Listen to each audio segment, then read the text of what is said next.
نحمده ونصلي على رسوله الكريم اما بعد فاعوذ بالله من الشيطان الرجيم بسم الله الرحمن الرحيم رب اشرح لي صدري ويسر لي امري واحلل عقدة من لساني يفقهوا قولي۔ آج انشاءاللہ ہم رسول اللہ صلی اللہ علیہ وسلم کے بارے میں بات کریں گے۔ کسی کو ٹاپک یاد ہے؟ پیارے رسول کی گھریلو زندگی۔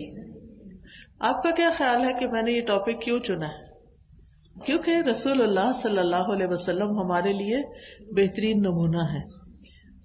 سورۃ الاحزاب کی آیت نمبر 21 میں آتا ہے، لَقَدْ كَانَ لَكُمْ فِي رَسُولِ اللَّهِ أُسْوَةٌ حَسَنَةٌ، تمہارے لیے اللہ کے رسول صلی اللہ علیہ وسلم کی زندگی میں بہترین نمونہ، خوبصورت نمونہ ہے۔ اسوہ حسنہ، حسنہ کہتے ہیں اچھا، خوبصورت۔ لیکن اس نمونے کو اختیار کون کرتا ہے؟ یہ نمونہ کون اپناتا ہے؟ ویسی زندگی کون گزارنا چاہتا ہے؟ لمن کان یرجو اللہ والیوم الآخر، ہر اس شخص کے لیے جو بھی اللہ اور یوم آخرت کی امید رکھتا ہو کہ اللہ سے ملاقات ہونی ہے، آخرت کے دن پر ایمان ہمارا ہے اور اس دن ہم سب دوبارہ اٹھائے جائیں گے، ہمارا حساب کتاب ہوگا، ہم اللہ تعالیٰ سے ملاقات کریں گے، ہمارے اعمال نامے تولے جائیں گے اور اس میں دیکھا یہ جائے گا کہ کس کی زندگی کیسی تھی۔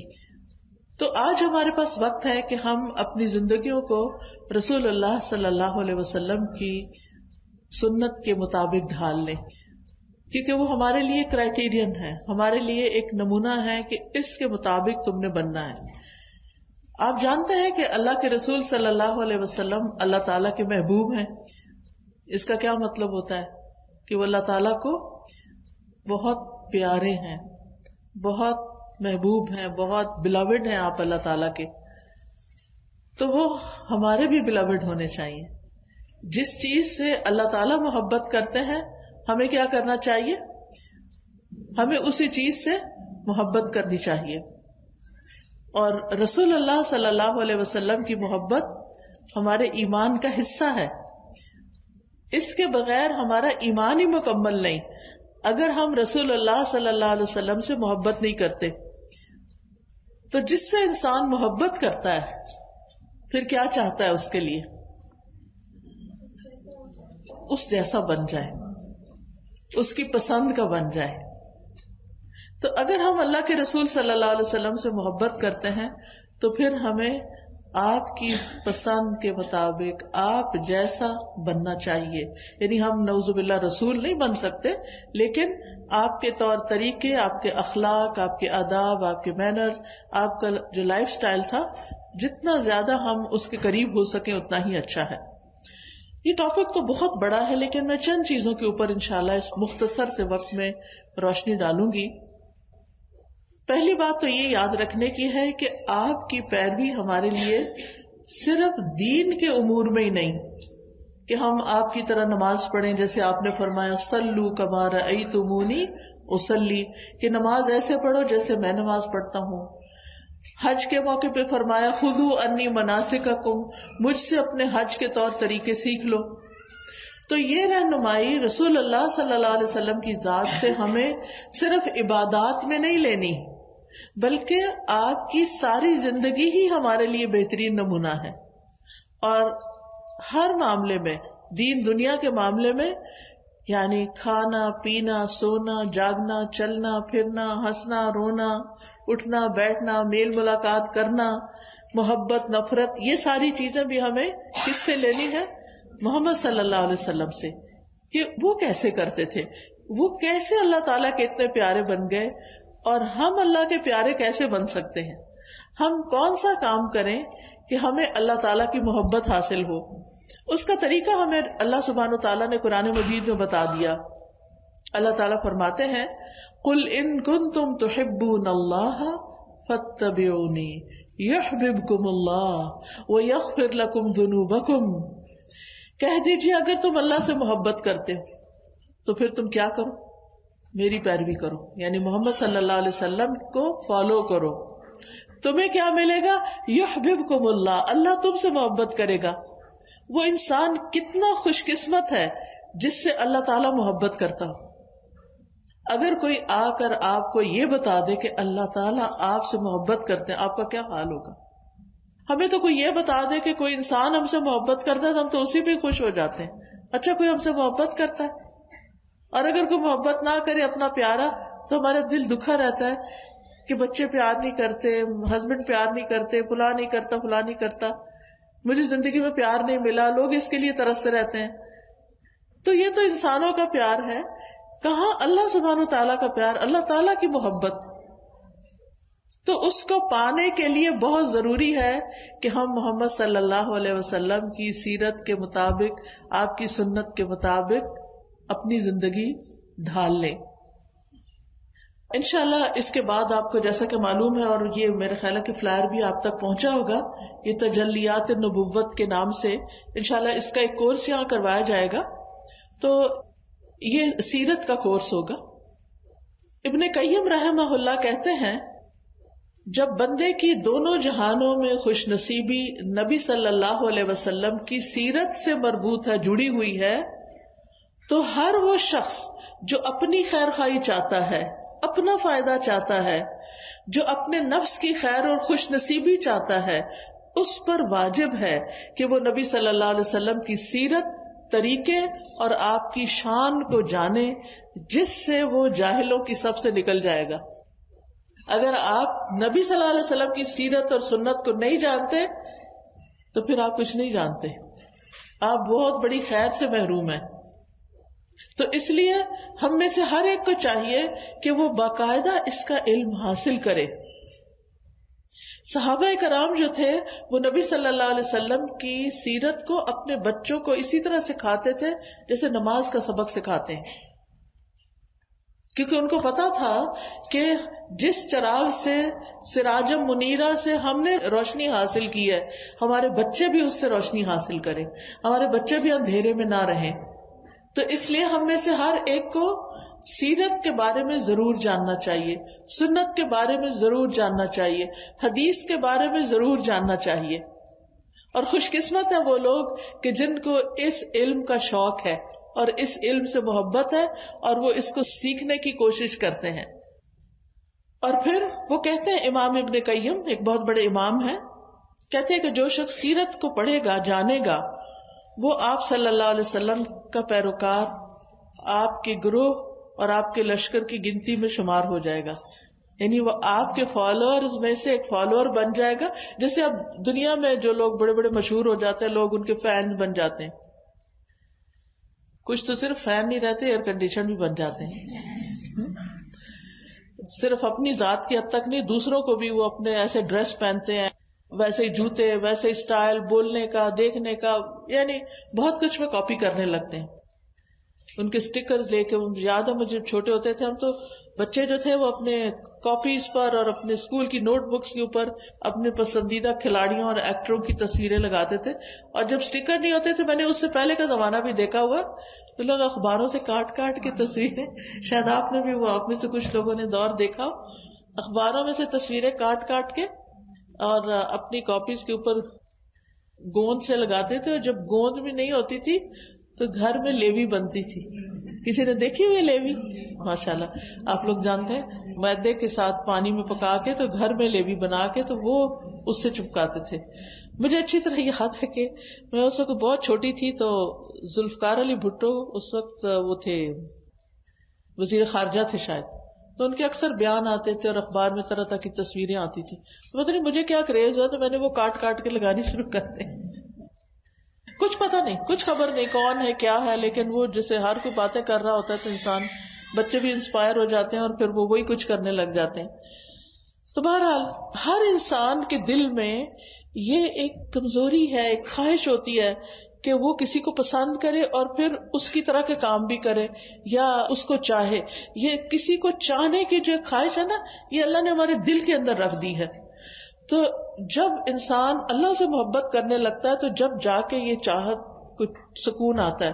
اور یا اللہ کے رسول صلی اللہ علیہ وسلم سے محبت، اس سے نیچے جتنی چیزوں کو ہم چاہتے ہیں نا، چاہے مال ہے یا اولاد ہے یا ہسبینڈ ہے یا دوست ہیں یا کوئی فرینڈز ہیں یا کوئی بھی ہے، تو آپ دیکھیں گے کہ ان کی چاہت غم دیتی ہے، ان کی چاہت غم دیتی ہے. بچوں کی طرف سے کبھی آپ کو غم ہوا؟ کہیں کس دن نہیں ہوا. وہ کہیں جاتے ہیں تو غم لگ جاتا ہے، وہ بات نہیں سنتے تو غم لگ جاتا ہے، وہ اپنی فیوچر کو نہیں دیکھتے تو غم لگ جاتا. یعنی سب سے زیادہ مجھے لگتا ہے ہماری زندگی میں یہی غم ہے.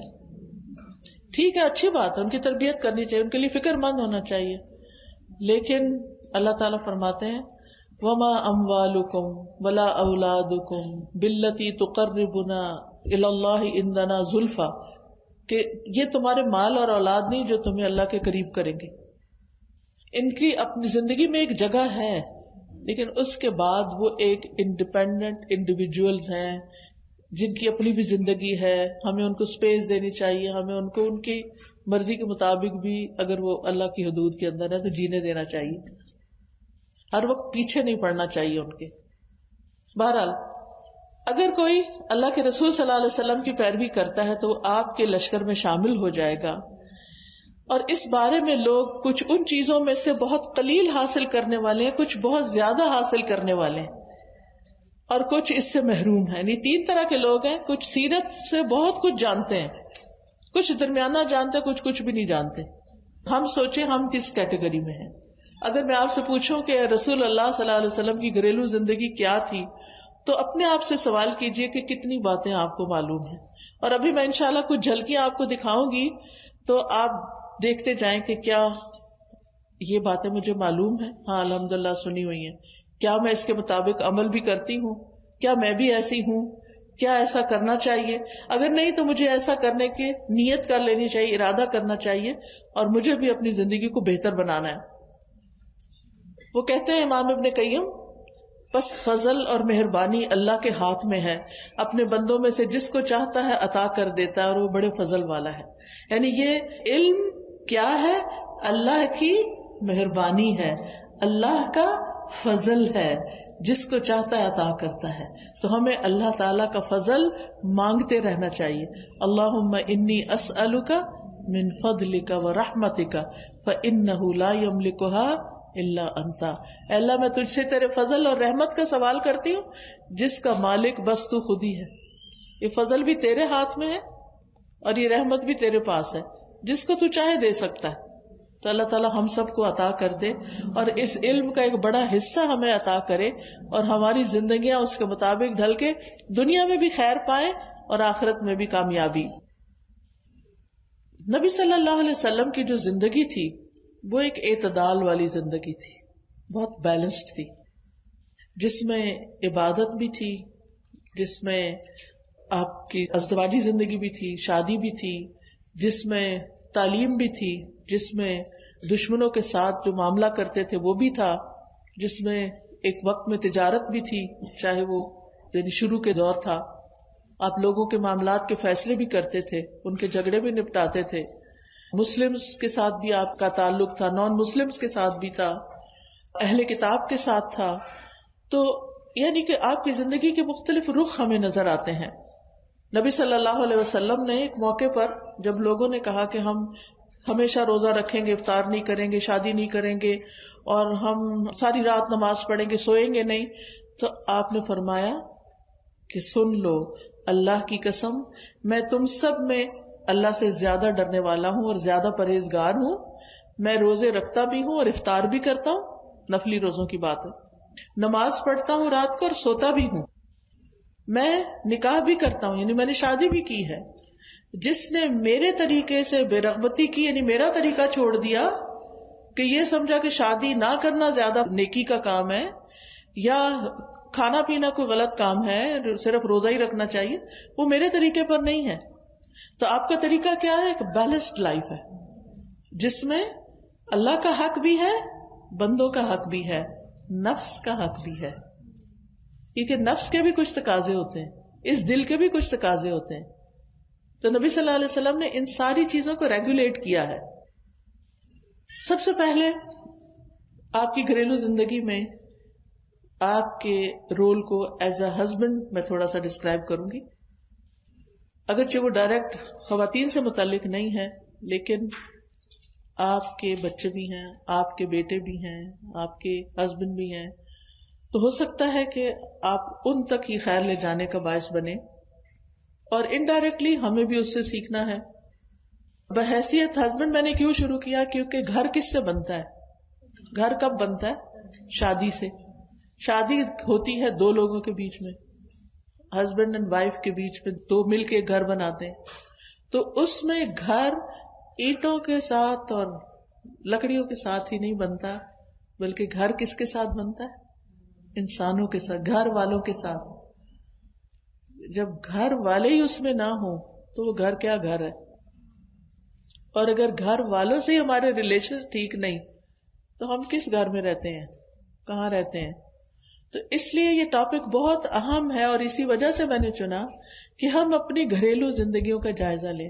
کیونکہ ویسٹ میں رہتے ہوئے یہ چیزیں بہت دیکھنے میں آ رہی ہیں کہ ہماری بچیوں کے اندر خاص طور پر اب گھر بنانے کا شوق نہیں رہا، انڈیپینڈنٹ لائف کا شوق ہے کہ ہم پڑھیں، جاب کریں، اپنی مرضی سے اپنے الگ اپارٹمنٹ میں رہیں، ہمیں کوئی پوچھنے والا نہ ہو، ہمیں کوئی کچھ کہنے والا نہ ہو، اور بچوں کی مصیبت تو ہم اپنے سر پہ لے ہی نہیں سکتے.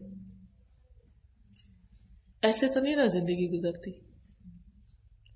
یہ کوئی نیکی تو نہیں ہے نا؟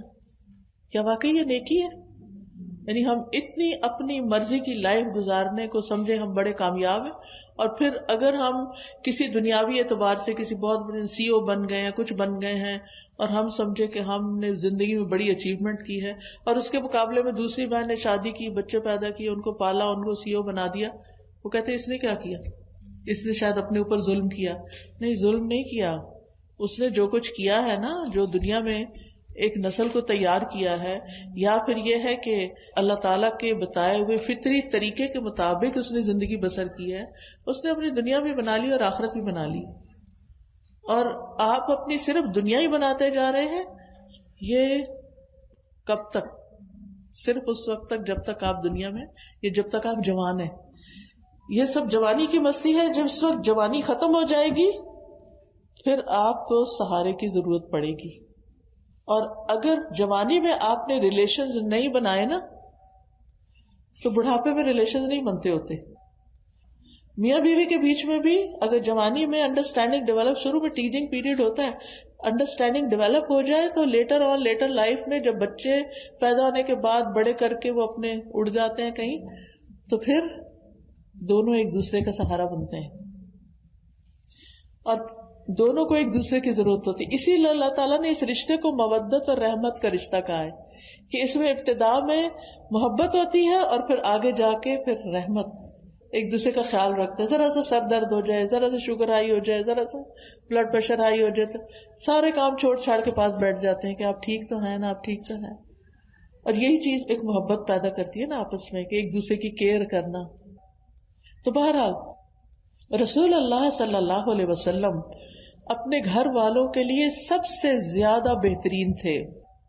نبی صلی اللہ علیہ وسلم نے فرمایا، سنن ابن ماجہ کی روایت ہے، تم میں سب سے بہتر وہ ہے جو اپنے گھر والوں کے لیے بہتر ہو. یہ سب سے اچھے انسان کا کرائیٹیریا بتایا جا رہا ہے. یہ نہیں کہا جو ساری رات نماز پڑھتا ہو اور جو سارا دن روزہ رکھتا ہو وہ سب سے بہترین ہے تم میں، یہ نہیں کہا. اپنے فرائض ادا کرنے کے بعد سب سے بہترین وہ ہے جو اپنے گھر والوں کے لیے اچھا ہو. اور تم سب کی نسبت، یعنی تم سب سے زیادہ میں اپنے گھر والوں کے لیے بہتر ہوں.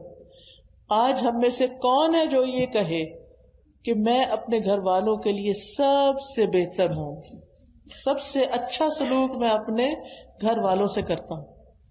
ہم اکثر یہ دیکھنے میں آئے، لوگ اپنے فرینڈز کے ساتھ اتنا ہنسی مذاق کریں گے، اتنے خوش ہوں گے، ان کو کھلائیں گے، پلائیں گے، ان کو کھانے پہ لے جائیں گے، کافی پہ لے جائیں گے، ادھر لے جائیں گے، ادھر لے جائیں گے. جو یہ گھر آئیں گے لڑائی شروع کر دیں گے. ساری خوشیاں وہاں بانٹ کے گھر میں خالی داخل ہوئے، اور پھر بیوی سے یا جو بھی بہن بھائی جس کے ساتھ بھی رہتے ہیں ان کے ساتھ موڈ آف کر کے بیٹھ گئے. یہ کیوں، چھوٹی سی بات پکڑ لی، یہ کیوں نہیں ہوا، وہ کیوں نہیں ہوا. اللہ کی نظر میں آپ کون ہیں پھر؟ سب سے بہتر. اللہ کی نظر میں آپ بہتر ہیں کہ آپ باہر بھی اچھا کر کے آئے لیکن گھر آ کے آپ اس سے بھی اچھے بن گئے. یہ کرائیٹیریا رکھیں. آپ اپنے ورک پلیس پہ ہیں, آپ اپنے کالج میں ہیں, اسکول میں ہیں, کہیں پر ہیں, وہاں آپ لوگوں سے اچھا معاملہ کرتے ہیں, سب آپ کو بہت پسند کرتے ہیں کہ آپ بڑے اچھے اخلاق کے انسان ہیں, لیکن جو ہی گھر میں انٹر ہو تو آپ کی امی کہ میرا بچہ تو سب سے زیادہ میرا فرمانبردار ہے. ابو عبداللہ الجدلی کہتے ہیں, میں نے عائشہ رضی اللہ تعالی عنہا سے کہا کہ رسول اللہ صلی اللہ علیہ وسلم کا اپنے گھر والوں کے ساتھ کیسا اخلاق تھا. لوگ گھر والوں سے پوچھتے ہیں نا کہ یہ باہر تو اتنے اچھے ہوتے ہیں, اندر کیسے ہیں؟ انہوں نے بتایا کہ وہ تمام لوگوں میں سب سے زیادہ اچھے اخلاق والے ہیں. آپ کوئی بیہودہ کام یا فحش گفتگو نہیں کرتے تھے, یعنی کوئی گالی گلوچ نہیں, کوئی لڑائی جھگڑا نہیں, نہ ہی بازاروں میں شور کرنے والے تھے, نہ برائی کا بدلہ برائی سے دیتے تھے بلکہ معاف کر دیتے اور درگزر کرتے تھے. یہ آپ کا گھر والوں کے ساتھ رویہ تھا. عمر بن عاص کہتے ہیں, میں نے آپ سے پوچھا آپ کو سب سے زیادہ محبت کس سے ہے, یعنی نبی صلی اللہ علیہ وسلم سے یہ سوال کیا گیا. فرمایا عائشہ سے. میں نے کہا مردوں میں سے؟ کہا اس کے والد سے. آج کوئی ہے جو یہ کہے کہ مجھے سب سے زیادہ محبت اپنی بیوی سے ہے؟ اگر ہو بھی تو نہیں کہیں گے, کیونکہ اس کو کیا سمجھتے ہیں وہ مردانگی کے خلاف. اب بیوی کو بھی نہیں بتاتے کہ مجھے تم سے محبت ہے. وہ بیچاری ساری زندگی یہ دو بول سننے کو ترستی رہتی ہے. کیوں نہیں بتاتے؟ پھر یہ ساتھ چڑھ جائے گی, پھر یہ اپنے مطالبے لے کے آ جائے گی, یہ محبت کو ایکسپلائٹ کرے گی. اس ڈر سے بھی نہیں بتاتے چاہے محبت اندر ہو بھی. یہ ضروری نہیں. ایک شخص آیا آپ کے پاس, کہنے لگا مجھے فلاں سے محبت, آپ نے فرمایا تم نے اس کو بتایا؟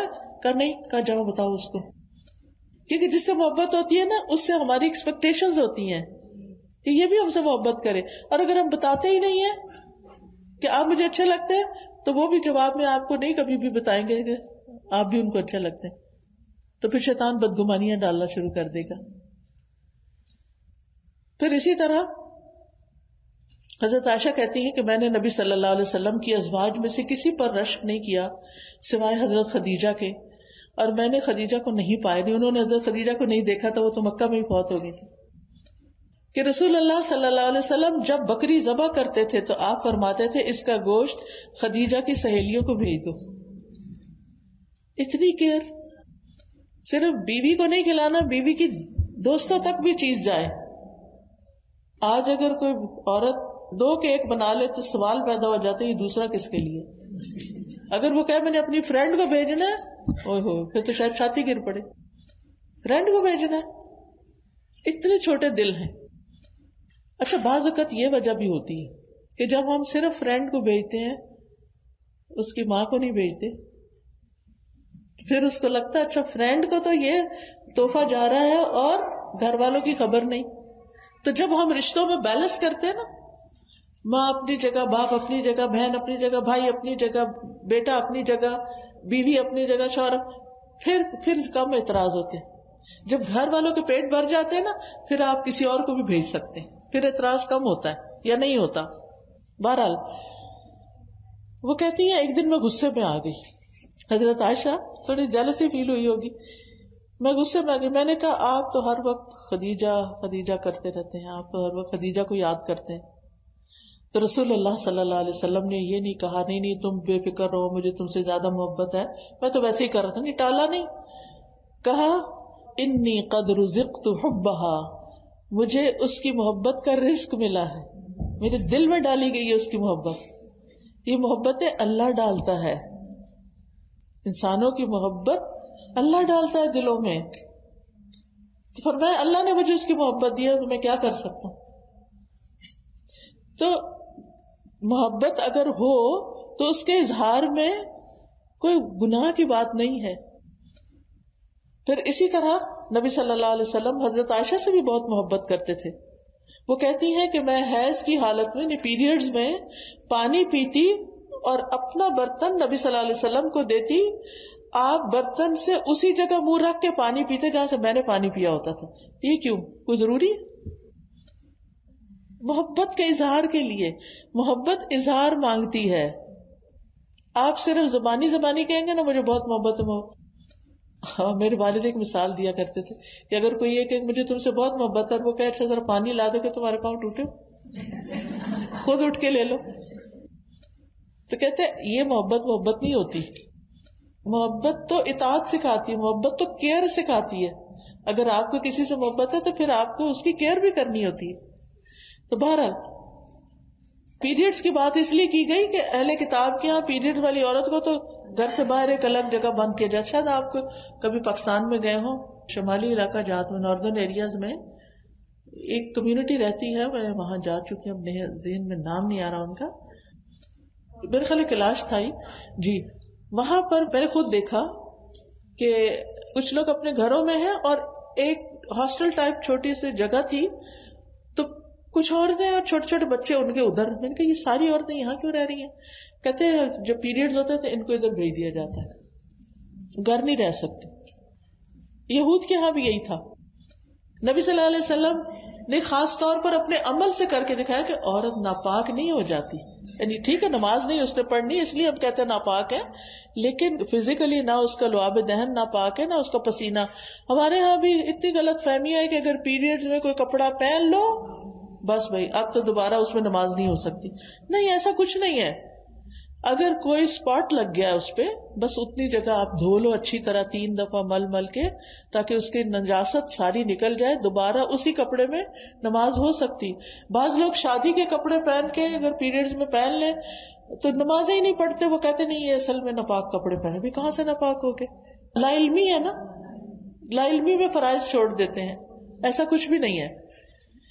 تو بہرحال نبی صلی اللہ علیہ وسلم اسی جگہ سے گوشت کھاتے تھے جس جگہ سے حضرت عائشہ نے کھایا تھا. اچھا اس میں ایک اور مسئلہ بھی نکلتا ہے، وہ یہ کہ بیوی بھی پہلے کھا سکتی ہے اور پی سکتی ہے.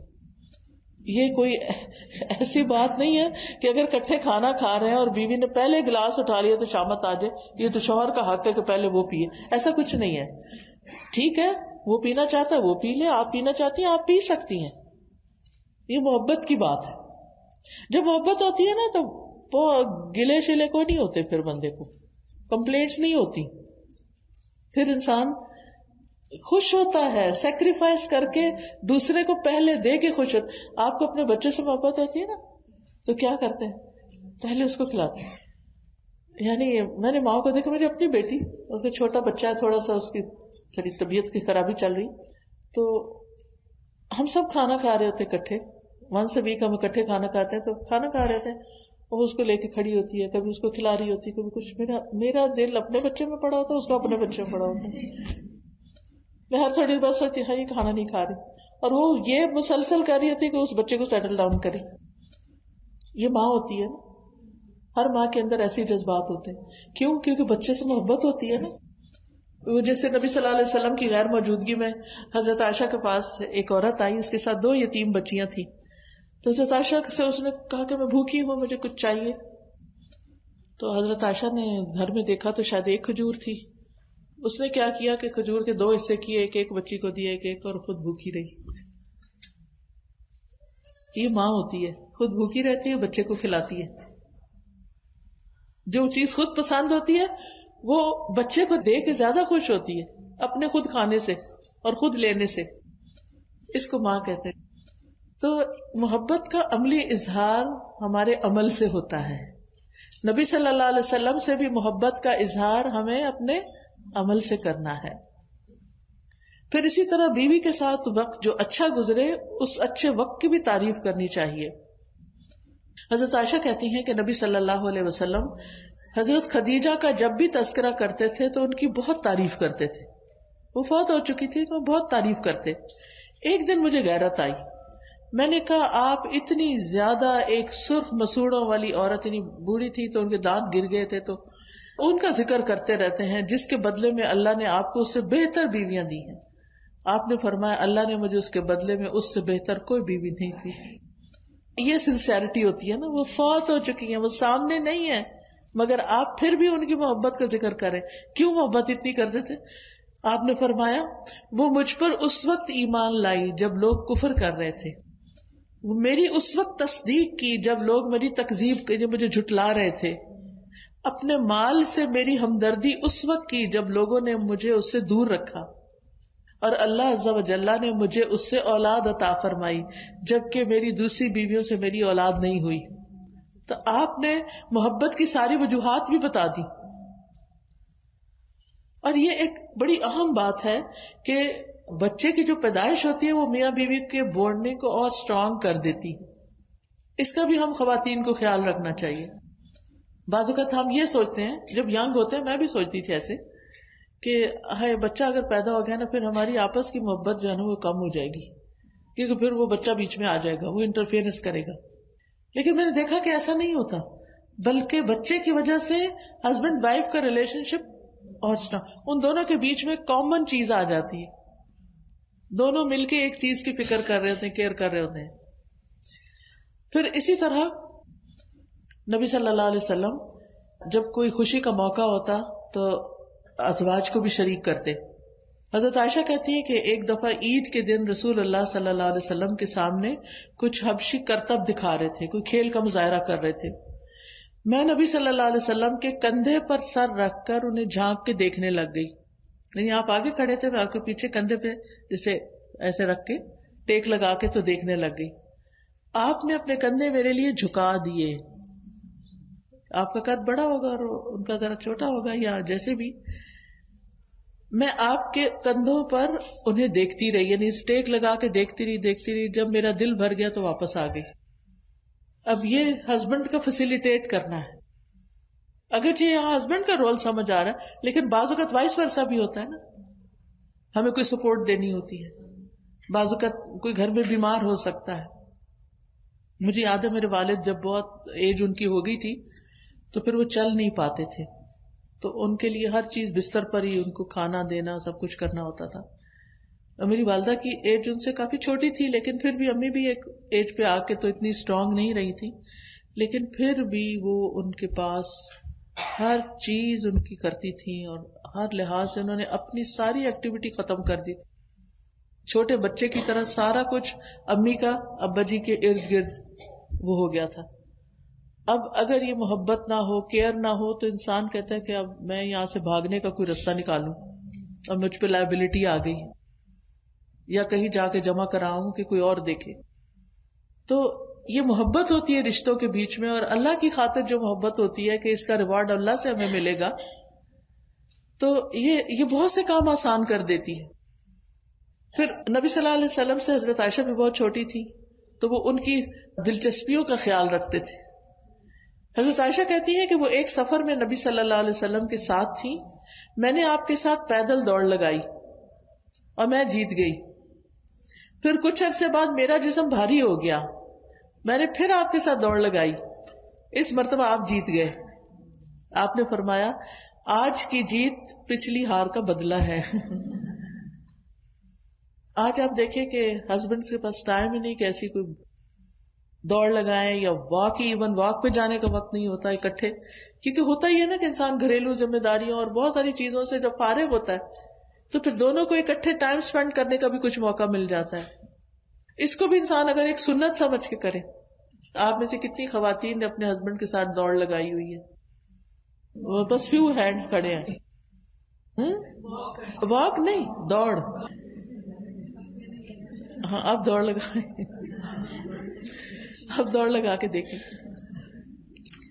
ہم نا رسول اللہ صلی اللہ علیہ وسلم کے تقدس کے بارے میں، چونکہ ہم آپ کا نام آتا ہے، درود شریف پڑھتے ہیں، آپ کی عزت کرتے ہیں، ہم سوچ بھی نہیں سکتے کہ اچھا آپ دوڑ بھی لگا سکتے ہیں، اور وہ بھی اپنی وائف کے ساتھ.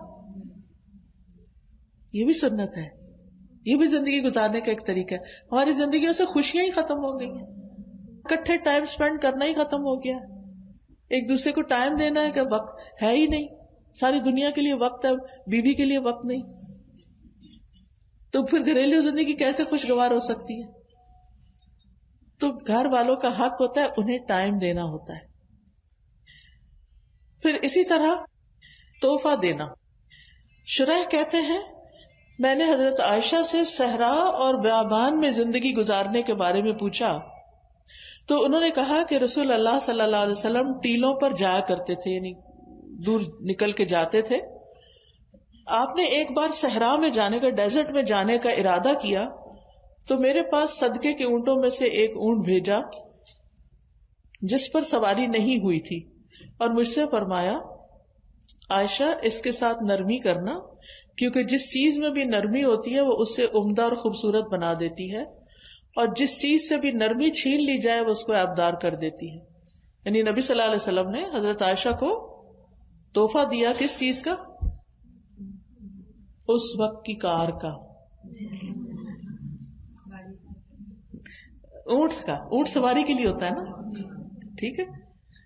تو آج آپ دیکھیں الحمدللہ بہت سے ہسبینڈ اپنی وائف کو جب وہ ٹیسٹ پاس کر لیتی ہے ڈرائیونگ مشکل سے، تو پھر تحفے میں گاڑی دیتے ہیں. تو یہ بھی ایک کیا ہے، سنت ہے، ثواب کا کام ہے. اور ایسے تحفے دے کے جتانے نہیں چاہیے.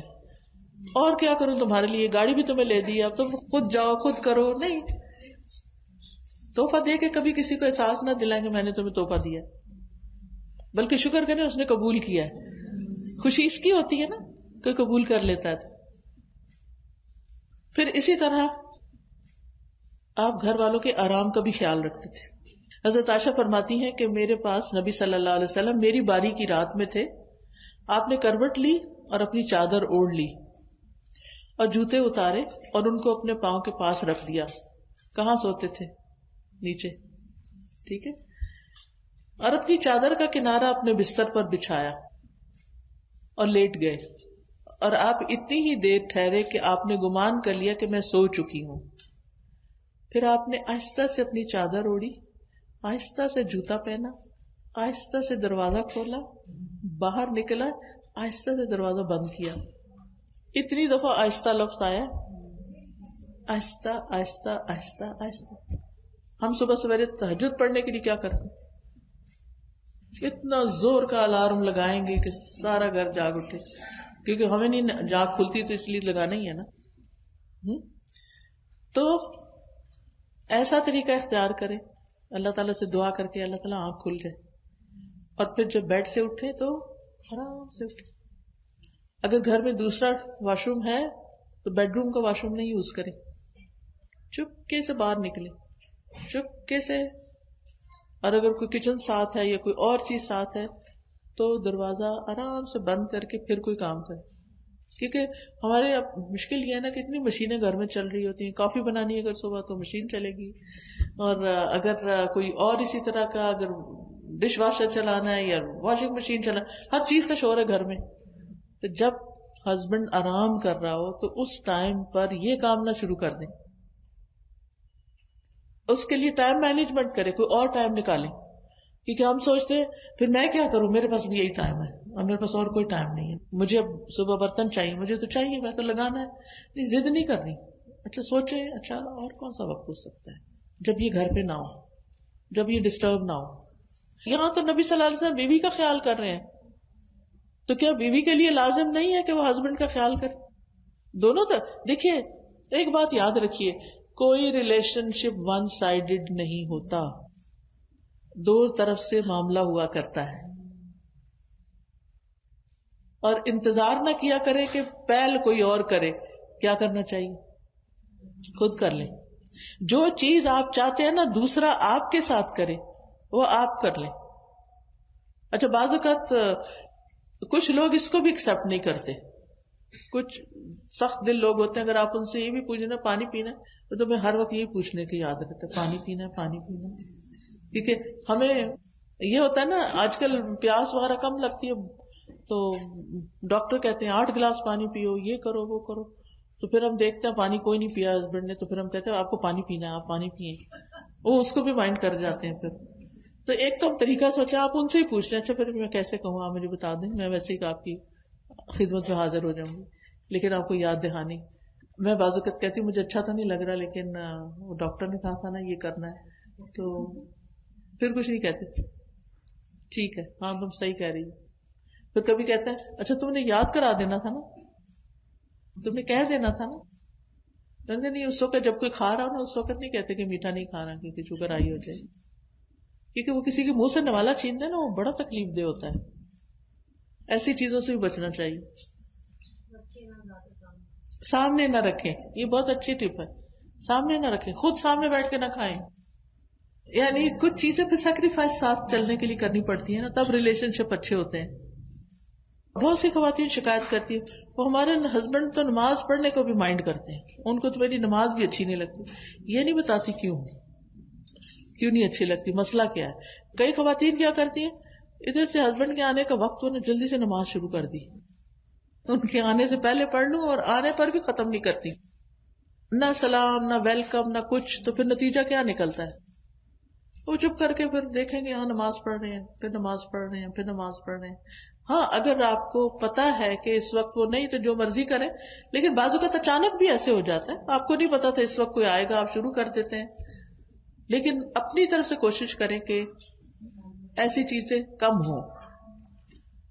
اور اسی طرح بعض اوقات ہم کوئی ذکر کر رہے ہوتے ہیں نا، کوئی وظیفہ کر رہے ہوتے ہیں، اتنے میں آ جاتے ہیں وہ فجر پڑھ کے سلام کرتے ہیں، کہہ رہے چپ، اسمائل تو دے دیں کم از کم.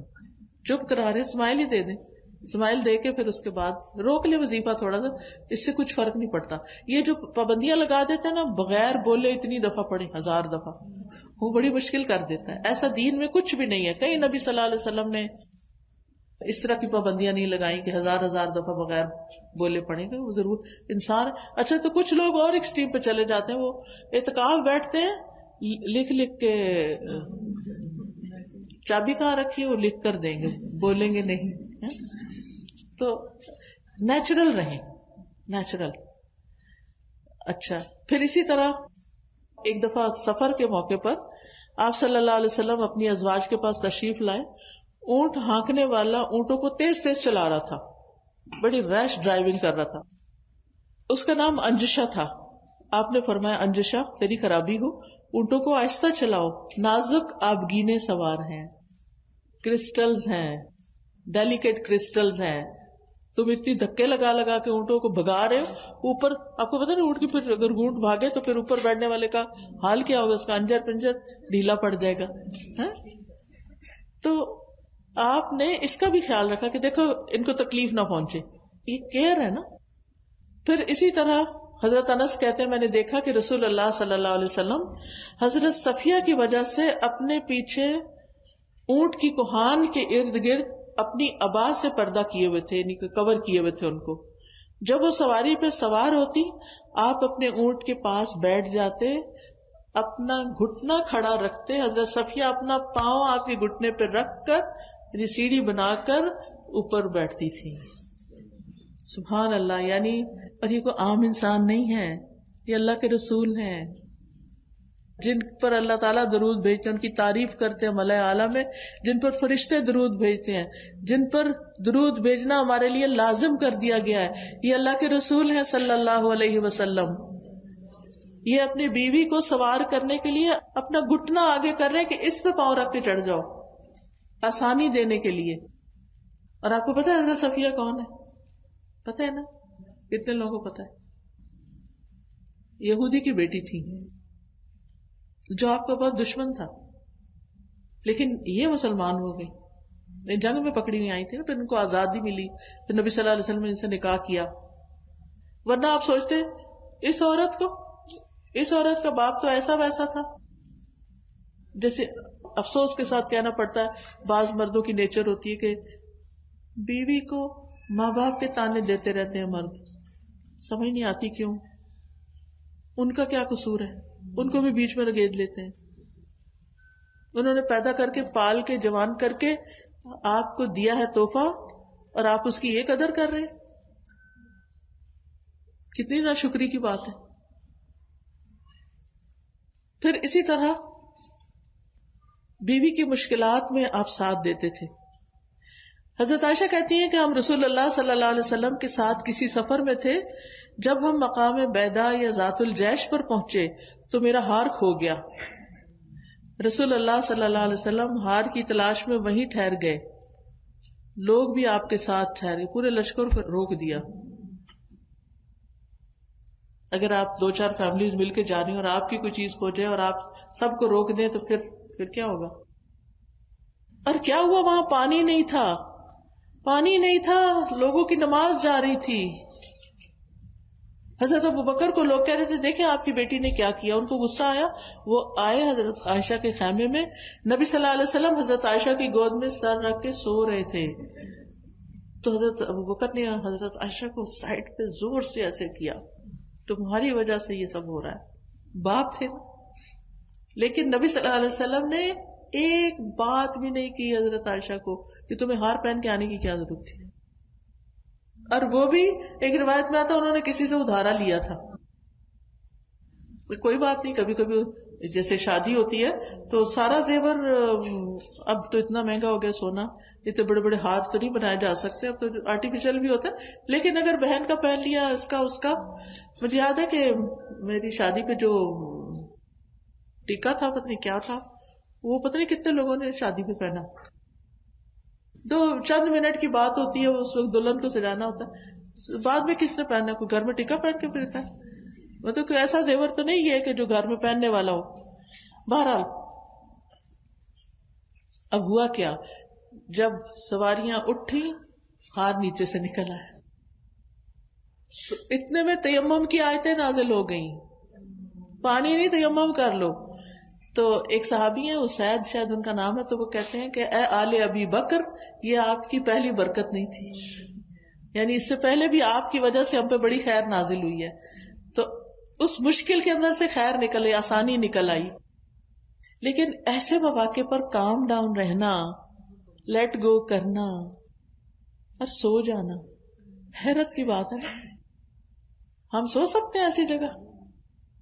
وہی نا، یعنی نبی صلی اللہ علیہ وسلم کو آپ دیکھیں کہ اتنے ریلیکسڈ ہیں، اتنے کام ڈاؤن، اتنے کام ہیں.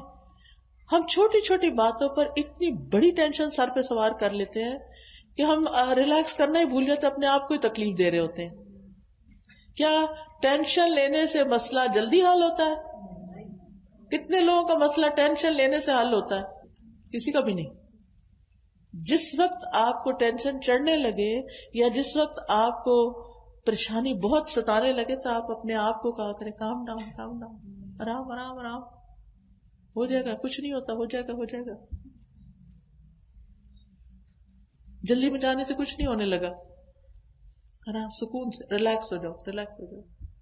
جیسے کسی کو کہتے ہیں ایسے اپنے آپ کو کہا کریں. تو اس سے آپ دیکھیں کہ جب آپ ریلیکس ہوں گے نا تو آپ زیادہ بہتر فیصلے کر سکیں گے. جب ہم جلدی غصہ مچاتے ہیں، نہ چیز ملتی، سامنے پڑی ہوتی نظر نہیں آتی، کیونکہ ہم غصے میں ہوتے ہیں نا، ہمارا دماغ کہیں اور ہوتا ہے، تو وہی چیز لیٹ ہو جاتی، ڈیلے ہو جاتی. پھر اسی طرح یہ ہے کہ بیوی کو ناراض ہونے کی بھی گنجائش دینا کہ اگر اس کو کسی وقت موڈ آف ہو گیا تو کوئی بات نہیں، اٹس اوکے. حضرت عائشہ کہتی ہیں کہ رسول اللہ صلی اللہ علیہ وسلم نے مجھ سے فرمایا جب تم مجھ سے راضی ہوتی ہو تب بھی مجھے پتہ چل جاتا ہے، اور جب ناراض ہوتی ہو تب بھی مجھے پتہ چل جاتا ہے. میں نے کہا آپ کو کیسے پتہ چلتا ہے؟ آپ نے فرمایا جب تم مجھ سے راضی ہوتی ہو تو مجھ سے یوں بات کرتی ہو، محمد کے رب کی قسم صلی اللہ علیہ وسلم، اور جب ناراض ہوتی ہو تو کہتی ہو ابراہیم کے رب کی قسم. میں نے کہا اللہ کے رسول صلی اللہ علیہ وسلم، واللہ میں آپ کا صرف نام ہی چھوڑتی ہوں، میں محبت نہیں چھوڑتی، صرف آپ کا نام چھوڑ دیتی ہوں تاکہ آپ کو پتہ چلے کہ میں ناراض ہوں. پھر اسی طرح اگر آپس میں کوئی بھی بات ہوتی تھی تو بیوی کے والدین کو شکایت نہیں لگاتے تھے. حضرت عمر کہتے ہیں ایک دن میں کچھ سوچ رہا تھا کہ میری بیوی نے مجھ سے کہا بہتر ہے اگر تم اس معاملے کو فلاں فلاں طرح کر لو، یعنی یہ کام آپ ایسے کریں، ایسے نہیں ایسے کر لیں. جیسے ہم گھر میں ہر وقت کوئی نہ کوئی مشورہ دیتے رہتے ہیں نا، جیسے بس مل کے باربیکیو کر رہے ہیں تو ہم چین سے تھوڑی بیٹھیں گے، ہم آ جائیں گے، ہم کہیں گے یہ آپ کیا کر رہے ہیں، ایسے نہیں ایسے رکھیں. اچھا جب اس طرح ہوتا ہے تو پھر آگے کیا ہوتا ہے، ری ایکشن کیا ہوتا ہے؟ اچھا پھر خود کر لو، یا کچھ بھی ہو سکتا ہے، یا موڈ آف ہو جائے. اب آپ پارک میں گئے، آپ انجوائے کرنے گئے، آپ بس آپ کے ایک جملے نے اگلے کو آگ لگا دی اور بس سارا مزہ خراب ہو گیا. اچھا اب یہاں کیا ہے، انہوں نے بھی حضرت عمر کی وائف نے حضرت عمر کو کہا ایسے نہیں ایسے کر لیں، تو حضرت عمر کہتے تمہارا اس سے کیا کام، یعنی مردوں کو یہ ہوتا نہیں ہمارا بزنس ہے، ہمارا کام ہے، تمہیں کیا اس کا پتا.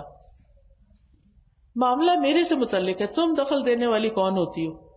اس نے کہا خطاب کے بیٹے، میں تمہارے اس طرز عمل پر حیرت کرتی ہوں، تم اپنی باتوں کا جواب برداشت نہیں کر سکتے، تمہارے پہ ٹالرنس نہیں ہے.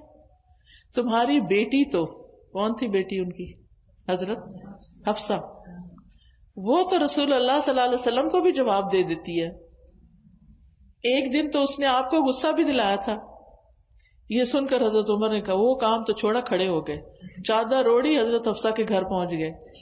بیٹی کیا تم رسول اللہ صلی اللہ علیہ وسلم کی باتوں کا جواب دیتی ہو؟ یہاں تک کہ ایک دن تم نے ان کو دن بھر غصے میں رکھا. حضرت حفصہ نے کہا ہاں اللہ کی قسم ہم آپ کو کبھی کبھی جواب دیتے ہیں. تو حضرت عمر نے کہا جان لو میں تمہیں اللہ کی سزا اور اس کے رسول کی سزا سے ڈراتا ہوں. بیٹی کو سمجھا کے آئے کہ آئندہ ایسا نہیں کرنا. اچھا ہمارے کبھی ہو جائے بچوں میں اگر کوئی اختلاف ہو یا کچھ، ہم کس کی سائڈ لیتے ہیں؟ اپنے بچے کی، اپنے بچے کی. تو حضرت عمر نے تو ایسا نہیں کیا. انہوں نے کیا کیا؟ اپنی ہی بیٹی کو سمجھایا کہ بیٹا تم ایسے نہیں کرو. اور یہ بہت حکمت کی بات ہے. دیکھیں تالی دونوں ہاتھ سے بجتی ہے نا. اگر میاں بیوی کو اختلاف ہو تو صرف ایک کا قصور کیسے ہو سکتا ہے؟ دونوں کا ہی کچھ نہ کچھ تو ہوگا. یہ ہو سکتا ہے کہ ایک کا زیادہ ہو ایک کا کم ہو، لیکن معاملہ تو دونوں طرف سے کچھ نہ کچھ کھچاؤ ہے. تو بجائے اس کے کہ آپ کہیں کہ اپنے بچے کی سائڈ لیں، تو آپ نے دیکھا ہوگا کہ وہ بعض اوقات بیک ہوم آپ گلی بازاروں میں دیکھتے ہیں، محلوں میں بعض خواتین بچوں کی وجہ سے آپس میں لڑائی اور مار کٹائی تک شروع کر دیتی. تو ایسے تھوڑی کرتے ہیں، یہ تو جاہلوں والی باتیں. معاملے کو سمجھیں اور صحیح مشورہ دیں، بلکہ ایک دوسرے کی، اپنے بچے کی، مثلا بیٹی ہے تو اس کے ہسبینڈ کی تعریف کریں، بیٹا ہے تو بیوی کی تعریف کریں، تاکہ اگر ان کے درمیان کوئی غلط فہمی تو دور ہو جائے. پھر اسی طرح نبی صلی اللہ علیہ وسلم گھر والوں کو دنیا سے بے رغبت کرتے تھے. حضرت عائشہ کہتی ہے کہ رسول اللہ صلی اللہ علیہ وسلم میرے ہاں تشریف لائے تو ایک نرم گدا دیکھ کر پوچھا یہ کیا ہے؟ میں نے کہا اللہ کے رسول صلی اللہ علیہ وسلم فلاں انصاری خاتون لائی ہیں. اس نے آپ کا بستر دیکھا تو جا کے یہ بچھونا بھیج دیا. آپ نے فرمایا یہ واپس کر دو. میں نے واپس نہیں کیا کہ مجھے پسند تھا، میں چاہتی تھی میرے گھر میں یہ ہو. جیسے ہم خواتین کا ہوتا ہے کہ مجھے یہ فرنیچر پسند ہے، مجھے تو یہ رکھنا ہے. لیکن آپ نے 3 بار کہا اللہ کی قسم ہے عائشہ اگر میں چاہوں تو اللہ سونے اور چاندی کے پہاڑ میرے ساتھ چلا دے، اللہ مجھے اتنا دے سکتا ہے، لیکن میں دنیا نہیں چاہتا. دنیا میں قناعت جتنا ہے نا اس پہ گزارا کر لیتے ہیں تاکہ آگے ملے. اس کا یہ مطلب نہیں کہ دنیا میں کوئی آرام نہیں کرنا چاہیے یا اپنے آپ کو تکلیف، لیکن نبی صلی اللہ علیہ وسلم نے ہر ایک کے لیے نمونہ قائم کیا. اگر آپ بہت آرام دہ بستروں پر سوتے تو غریب لوگ کہتے ہم کیسے آپ کو فالو کریں، آپ تو اتنی عیش و عشرت میں رہتے تھے. تو کس طرح نبی صلی اللہ علیہ وسلم نے ان کے لیے بھی ایک مثال قائم کی، اور باقی تو سب کے لیے ہے ہی. اچھا ہم گھر والوں سے اپنی محبت کیا سمجھتے ہیں کہ دنیا جہان کی عیش و عشرت ان کے لیے لا کے رکھ دیں ان کے قدموں میں. بچوں سے محبت کا اظہار کیسے کرتے ہیں؟ ان کی پسند کے جوتے، ان کی پسند کے کپڑے، چاہے چیزیں گھر میں بھری پڑی ہیں وہ پھر کہیں گے پھر لے آئیں گے. پھر ہم زیادہ دینے کو محبت سمجھتے ہیں اور محبت کی وجہ سے ہی دیتے ہیں. لیکن نبی صلی اللہ علیہ وسلم نے ایک سٹینڈرڈ معیار قائم کیا، بس یہاں تک. پھر اسی طرح کھانے پینے میں قناعت کی عادت. پھر اسی طرح گھر میں اگر کوئی غیر شرعی چیز ہوتی اس کا نوٹس لیتے. مشکل میں اپنے سے زیادہ ان کی فکر کرتے. حضرت صفیہ ایک دفعہ گر گئیں اور نبی صلی اللہ علیہ وسلم بھی گرے تھے اس وقت. تو صحابی آئے، انہوں نے آپ کو اٹھانا چاہا، آپ نے کہا نہیں مجھے چھوڑو، صفیہ کی فکر کرو، خاتون کی خبر لو. پھر اگر گھر والوں میں سے کوئی بیمار ہو جاتا آپ اس پہ باقاعدہ دم کرتے تھے، عیادت کرتے، دم کرتے، گھر کا ماحول خوشگوار رکھتے تھے. اتنے سارے واقعات ہیں لیکن افسوس کہ ٹائم پورا ہو چکا ہے، اس سے آگے جا نہیں سکتی. آپ کو یہی کہوں گی کہ ان سبجیکٹس کو میں نے پڑھایا ہوا بھی ہے، اور یہ جو کتاب ہے نا تجلیات نبوت، یہ بھی میں نے پڑھائی ہے. اگر اس کا آپ انشاءاللہ کورس کریں گی تو آپ کو بہت ساری زندگی گزارنے کی ٹپس ملے گی، اور نبی صلی اللہ علیہ وسلم کی سنت کی پیروی. ابھی تو صرف ایک رول آپ کو بتایا تھا. یہ کتاب ہے تجلیات نبوت، اس کو میں نے بہت ڈیٹیل سے پڑھایا ہوا ہے روزمرہ زندگی سے ریلیٹ کرتے ہوئے. ٹھیک ہے، تو آپ بھی انشاءاللہ تعالی کوشش کیجئے کہ اس کورس میں حصہ لے کے باقاعدہ سبق یاد کریں، لکھیں، پڑھیں، کیونکہ اس سے چیزیں یاد ہوتی ہیں اور عمل کے وقت پھر عمل ہو جاتا ہے. اور سب سے بڑی ہے کہ عمل ہی کی نیت سے کریں، کیونکہ بعض اوقات ہم صرف سرٹیفکیٹ کی نیت سے کوئی کام کر لیتے ہیں، عمل میں لانے کی فکر نہیں کرتے، تو وہ نہیں ہونا چاہیے. اس کے علاوہ اسٹال بھی لے کر آئے ہیں ہم، تو چند چیزوں کا میں تعارف کرا دیتی ہوں. یہ اسوہ حسنہ کتاب ہے، اس میں نبی صلی اللہ علیہ وسلم کی زندگی کے واقعات ہوں گے. چھوٹی سی کتاب اگر لے کے رکھ لینا آپ، تو ایک ایک قصہ بھی اگر آپ پڑھتے رہیں تو. پھر اسی طرح جادو، حقیقت اور علاج. بہت سے لوگ اس وہم کا شکار رہتے ہیں.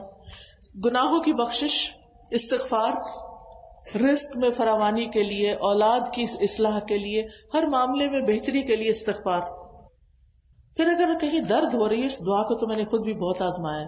ہاتھ رکھ کے بسم اللہ پڑھ کے 3 دفعہ یہ دعا پڑھیں، کہیں فریج وغیرہ میں لگا دیں، اور انشاءاللہ درد کا بہترین علاج ہے. پھر یہ الحمدللہ کا کارڈ ہے، یہ بھی بہت اچھا ہے. سبحان اللہ کا. اپنے بچوں کو اللہ کے نام اور ان کی مطلب بتائیں. ایک ایک نام لے کے بھی 2 دن میں 1 نام 3 تو یاد کرا دیں، کیونکہ جو اللہ کے نام یاد کرے گا وہ کیا ہوگا؟ دخل الجنہ. پھر یہ لا الہ الا اللہ کی کیا فضیلت ہے، اس پہ کارڈ ہے. پھر اگر کبھی بہت انگزائٹی اور گھبراہٹ ہو رہی ہو تو یہ آیات ہے قرآن مجید کی، ان کو آیات سکینت کہتے ہیں، یہ آپ پڑھ سکتے ہیں. پھر آج ہر شخص قرضے میں جکڑا ہوا ہے، پریشان ہے، تو یہ قرض کی ادائیگی کے لیے کارڈ ہے، یعنی دعائیں ہیں. آپ اپنے ایک باسکٹ بنا سکتے ہیں. میں نے تو اپنے سائٹ پر اپنے نماز کی جگہ کے ساتھ رکھی ہوئی ہے کہ اس میں پھر ضرورت کے مطابق جو دعائیں پڑھنی ہو وہ کارڈ نکالا اور پڑھ لی، اور پھر یاد بھی کرتے رہے. کچھ لوگوں کا حافظہ اچھا ہوتا ہے، جلدی یاد کر لیتے ہیں، اور کچھ لوگ نہیں کر سکتے. اور پھر یہ رزق میں کشادگی کی دعائیں ہیں، اگر آپ رزق کی طرف سے پریشان ہیں. زندگی میں آسانی کے لیے دعائیں ہیں. پھر نظر بد کی اکثر لوگوں کو رہتے، نظر لگی، اس کے علاج کی دعا ہے. پھر استغفار کی برکت پہ کتاب بھی ہے، اور شکر گزار بننے کے فائدے کیا ہیں، یہ بھی بہت خوبصورت کتاب ہے.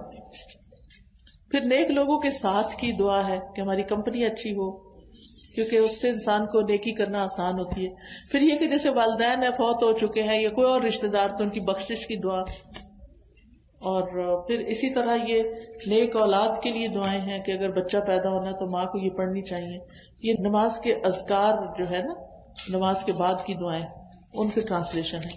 پھر اگر کوئی بیمار ہو تو یہ رقیہ ہے، یعنی آیات جو ہیں رقیہ شریعہ کی اور دعائیں وہ ہیں. اس کو اول سے آخر تک پڑھ کے آپ خود بھی دم کر سکتے ہیں. اور یہ استخارے کے بارے میں، استخارے کی دعا ہے. تو یہ آپ کے گھر میں چیزیں ہونی چاہیے تاکہ جس وقت آپ کو ایسی کسی چیز کی ضرورت پڑے، اور اسی طرح آپ دوسروں کو بھی تحفے کے طور پہ دے سکتے ہیں. تو ایسی چیزیں لینا بھی ثواب، دینا بھی آگے لوگوں کو ثواب. یہ صدقہ جاریہ کے کاموں میں سے اللہ تعالیٰ ہمیں عمل کی توفیق عطا فرمائے. وآخر دعوانا ان الحمد للہ رب العالمین. سبحان اللہ والحمد للہ ولا الہ الا اللہ واللہ اکبر ولا حول ولا قوة الا باللہ العلی العظیم. اللہم صل علی محمد وعلی آل محمد کما صلیت علی ابراہیم وعلی آل ابراہیم انک حمید مجید. اللہم بارک علی محمد وعلی آل محمد کما بارکت علی ابراہیم وعلی آل ابراہیم انک حمید مجید. ربنا آتنا فی الدنیا حسنۃ وفی الآخرۃ حسنۃ وقنا عذاب النار. ربنا لا تزغ قلوبنا بعد إذ هديتنا وهب لنا من لدنك رحمة إنك أنت الوهاب. ربنا هب لنا من أزواجنا وذرياتنا قرة أعين واجعلنا للمتقين إماما. یا اللہ پاک، جو کچھ ہم نے پڑھا ہے، سنا ہے، ہمیں اس پر عمل کی توفیق عطا فرما. یا رب العالمین، ہمارے بچوں کو ہدایت عطا فرما. یا اللہ، ہمیں ان کی طرف سے خوشیاں عطا فرما. ان کے بارے میں ہماری ساری فکر اور پریشانی دور کر دے. یا رب العالمین، ہمیں مرتے دم تک ایمان پر استقامت نصیب فرمانا. اور ہمیں کل موت کے وقت کلمہ لا الہ الا اللہ نصیب فرمانا. یا اللہ ہمیں ہماری قبر کو روشن کر دینا، ہمارا حساب آسان کر دینا، قیامت کے دن اپنی ملاقات کو ہمارے لیے بہت خوشگوار کر دینا، ہمارے نامہ اعمال کو نیکیوں کو ڈھیوی کر دینا. یا اللہ ہمیں جنت الفردوس عطا فرمانا. نبی صلی اللہ علیہ وسلم کے ہاتھوں حوض کوثر پر پانی نصیب فرمانا، اور پل صراط کو تیزی سے پار کروا دینا، اور جنت کے دروازوں کو ہمارے لیے کھول دینا، اور ہمیشہ ہمیشہ کی زندگی کو ہمارے لیے اپنے دیدار کے ساتھ خوشگوار کر دینا. یا اللہ ہماری جتنی بہنیں آئی ہیں ان سب کے آنے کو قبول فرما، اور ان سب کو اجر عظیم عطا فرما، ان سب کی پریشانیاں دور فرما، ان سب کو صحت عطا فرما. یا اللہ ہمارے والدین پر اپنی رحمت فرما. اللہ ہمیں دن رات اپنے اطاعت گزار بندہ بنا دے. ربنا تقبل منا انک انت السمیع العلیم وتب علینا انک انت التواب الرحیم. یا اللہ اس مسجد کو دن دگنی رات چگنی ترقی عطا فرما. یا رب العالمین ہم سب ان مسجدوں کو آباد کرنے والے ہوں، ہماری نسلیں ان مسجدوں کو آباد کرنے والی ہوں. یا رب العالمین جو بھی اس کا انتظام کر رہے ہیں انہیں اس کی بہترین جزائے خیر عطا فرما. ربنا تقبل منا انک انت السمیع العلیم وتب علینا انک انت التواب الرحیم. وصلی اللہ تعالی علی خیر خلقہ محمد وعلی آلہ واصحابہ واہل بیتہ اجمعین برحمتک یا ارحم الراحمین. چھوٹی سی چیز مجھے یاد آئی ہے دعا کرتے ہوئے کہ جب کبھی آپ کسی بھی مسجد میں جائیں نا تو اس میں ضرور کچھ نہ کچھ ڈال کے آیا کریں، چاہے $1، چند پینس، 5، 10، 20، 50، جو آپ کا دل کرے. کوئی بھی مسجد کہیں بھی جائیں. کیوں؟ اس لیے کہ مسجدوں کو آباد کرنا. اب مثال کے طور پر ہم یہاں بیٹھے ہیں، جن لوگوں نے یہ مسجد بنائی ہے ان کو اس کا سارا ثواب گیا ہے. جن کے پیسوں سے یہ لائٹیں جلتی ہیں، جن کے پیسوں سے یہ کارپیٹ بچتے ہیں، یہ صدقہ جاریہ کے کام ہے. ہم دنیا سے چلے بھی جائیں تو بعد میں یہ چیزیں استعمال ہوتی رہیں گی تو کیا ہوگا؟ ثواب ہی ثواب ہے. ٹھیک ہے، اللہ تعالیٰ ہم سب کو توفیق عطا فرمائے.